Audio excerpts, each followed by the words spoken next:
To me, at this point, if I get a bad tattoo, it's like, you ain't gonna notice it. I got so many tats, like I just like, all right, bet we just gonna put something else around it so it don't stand out. But no, I never covered up nothing.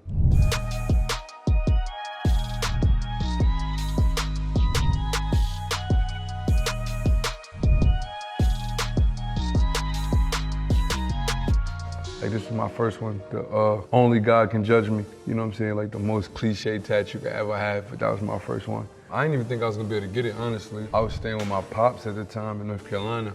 And in North Carolina, everybody got tattoos. I'm talking about in high school. I'm like 16. So I remember just sitting down and being like, yo, Pops, I've been thinking about getting this,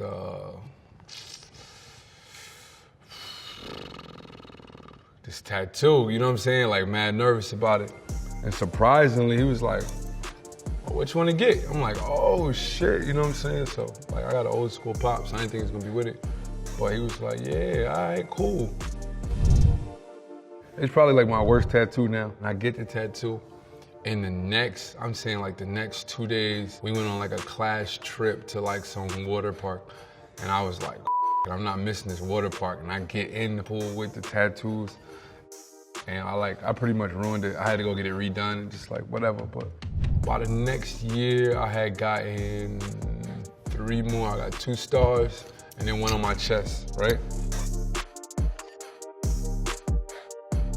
To make it symmetrical, you know what I'm saying? 2 stars on both shoulders. Though I walk through the valley of the shadow of death, I fear no evil. So I got that like kind of stapled on my chest, like just do whatever I was going through, you know what I'm saying? I knew I could do it. And then I didn't get another tattoo for probably like 7 years. Those years when I didn't have tattoos, like I had like a whole iPad of screenshots that I wanted. And I basically got all of them now. Like, so I've been mapping this out for years. I'm not even gonna lie, the feminist tat was the most painful tat I ever got. And I don't know why. The feminist with the 8 ball in the heart right here, thought it was gonna take me out for sure. Cause I got something on the other side, but it didn't hurt nothing like that. Like I got neck tats, all of that, but when I was getting this, then I'm like, yo, I don't know. When I first had my daughter, I was having a conversation with somebody, and I was just talking about like how like my outlook for women had changed a little bit, right? And I was like, so what, you like a feminist now? And I'm like, nah, you feel me? Like, nah, I just feel differently, you feel me? But then when I looked up what feminists mean, like you ever look up what feminists mean? I feel like everybody should be a feminist, you know what I'm saying? It's just basically women's rights, humans' rights, you feel me? So I feel like everybody should be that. How many 8 balls do you have? Ooh, I wanna say 1, 2, 3 at the moment. The 8 balls for Section 8, you know what I'm saying? That's me, that's my company, that's everything. Another term is like, if you behind the 8 ball, you know what I'm saying? When you behind the 8 ball, like you under pressure, you know what I mean? And that's what I felt like I was. I felt like I was behind the 8 ball under pressure. The Section 8 thing is from the bottom, that's all of us, you know what I mean? Everybody where I'm from is from the bottom. The back is the big Section 8, you know what I'm saying? This is the one that made my mom think I was crazy, you know what I'm saying? When I got this etched out on my back, she was like, yo, my son has officially lost his mind. Anything you believe in, you know what I'm saying? You gotta carry it on your back. You gotta be able to brand it. The back was the most annoying. I got a big ass back, so having to sit there on this table, it was annoying, but I'm glad I got it. The gorilla right here, this is just like being a beast. This represents being a beast. Am I a fighter?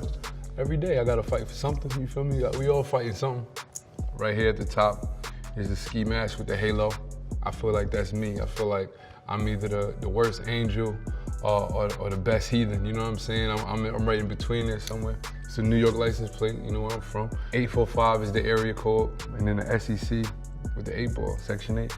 The checkerboard is for Nipsey, you feel me? I got Nipsey right here. I got the opportunity to meet him on a few occasions.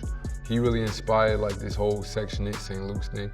Like I seen what he did with the Crenshaw shirts and whatnot. And I'm like, yo, it's people in my hood wearing these shirts. They might not have ever been out there, you know what I'm saying? But I just like the way it was just unified and you seen it and you knew it was him. So basically all of these is super fire to me. All of my murals and portraits right here, this Mount Rushmore. My boy Keith right here in New York City did these over at Bang Bang, you feel me? Shout out to Keith, you know what I'm saying? He laced me with all of these, he's nice as shit. Malcolm, Martin, and Pac. You feel me? I felt like it was only right to put Nipsey on the same arm. We got Muhammad Ali on the back and Bob Marley all the way on the other side. St. Luke's is the one hospital that we got and Newburgh, you know what I'm saying? Everybody came to that same hospital. I don't care how old you are, what part of town you live in. People typically don't leave Newburgh, you know what I'm saying? They typically don't get out. So you wind up dying in that same hospital. This whole arm right here is basically dedicated to like Africa, you know what I'm saying, the heritage and whatnot. I just know I wanted to represent like the beauty of the land, and what better way to represent that than a beautiful woman, you know what I'm saying? I got the Nefertiti that Pac had right here on the wrist, and the To Die For going across underneath. I like Pac tats so much because he was getting tats in a time where people wasn't getting tats, you know what I'm saying? It wasn't like a real thing in the hip hop culture, you know what I'm saying? So I feel like he was one of the first people to really brand that tatted look as an artist. The most recent is probably these three. This is the broken heart up here. My daughter named across, and the All Feminists and the 8-Ball. I got those out in LA. Tattoos is like therapeutic, you know what I mean? Like, you don't know how to deal with a pain, like that's what you're really going through. You could kind of just get a tattoo, you feel me? You know how to deal with physical pain, you know what I'm saying? If you can't deal with emotional. So like sometimes I do that. Mercy's my daughter's middle name, you know what I'm saying? And she's a flower, she's precious to me. So I got that right there. And this right here, this is my good angel.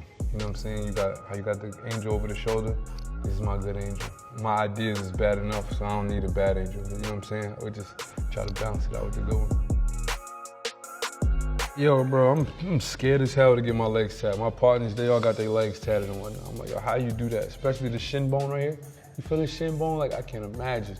I'm gonna try it though. I'm gonna try to get at least one. You feel me? I still feel incomplete. Oh, I got all of this real estate right here. Prime real estate. Yeah, I'm gonna get underrated, probably like right across the cheek, little Zen style, you feel me? Because this tape is that fire, I'm gonna put it right here. My mama hate me, but Ashley gonna love it. So we good. You really do that? No.